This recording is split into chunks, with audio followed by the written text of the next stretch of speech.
All right, guys, upon further investigation, I do believe it is the wheel bearing. I mean, look at this play. I mean, that is some serious play right there.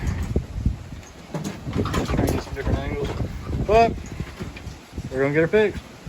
All right, guys, so I've got started on this project. Got my wheel off, took my spacer off, and we went ahead and took the cotter key out and took the castle nut off. We're going to pull this rest of the way off. You're going to take and you're going to loosen this top bolt right here. You're going to loosen it, but not take it all the way out. Just loosen it up, just where you, and leave it in there. And then what you're going to do, let me set this to the side, is take this bolt out, pull them out, because they're just threaded right into your hub here. Then there's a little rubber piece. You're going to be very careful. Take some needle nose pliers, pull that rubber piece out, or maybe a screwdriver and pop it out, whatever it takes, get it out. You don't want to rip it, just be careful with it. And then there's going to be a metal piece. You take some pliers, pull that metal piece out, and that metal piece is actually going to be what's holding your hub in between the control arm here. So you take that metal piece out and the whole hub should come out, and then we can get started pressing in our new bearing. All right, guys, so I got the first one out, and this actually isn't rubber like I thought it was. It's actually kind of a hard plastic, so it made it a little bit easier to get out, but you do still have to be careful with that because you don't want to break it. And like I said, take a pair of pliers and pull this metal piece out. But I'll show you on this other side what it looks like when it's still together. So that's a plastic piece. It's this piece right here. It's going to slide in over that metal piece. You pull that out. And then you got that metal piece to pull out. And this metal piece goes through and it's holding the hub on. But as you can see, I think she's about gone.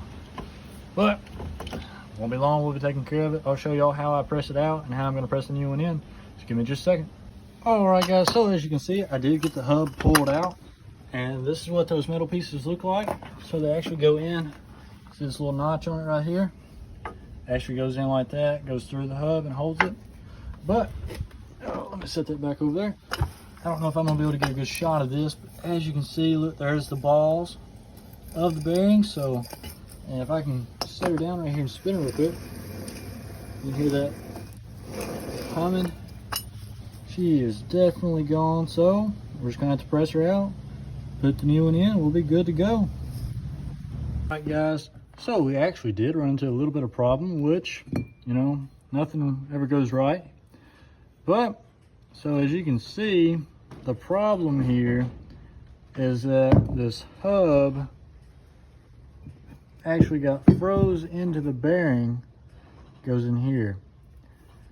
So, essentially, how this works is new bearing slides on, hub slides in bearing, and then your hub can pull in and out through the bearing.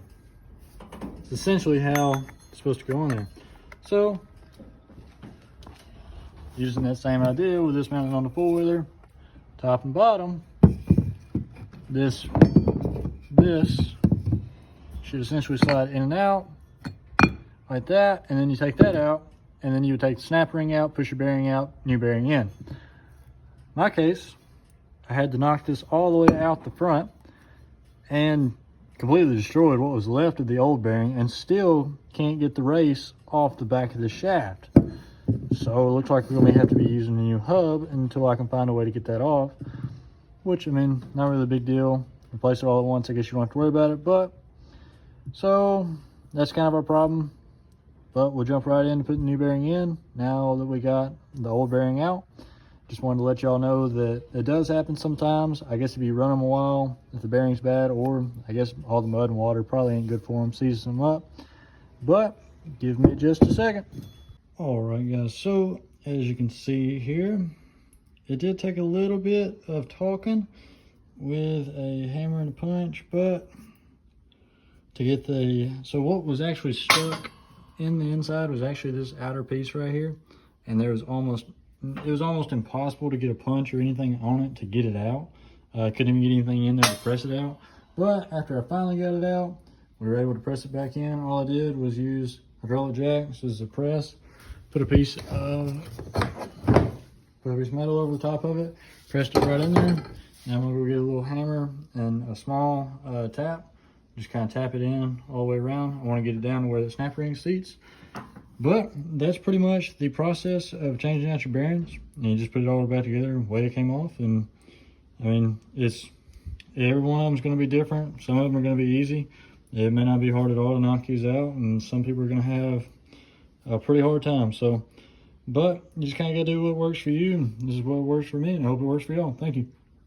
All right, guys. Just before I close the video out, I want to show that this wheel is nice and solid now.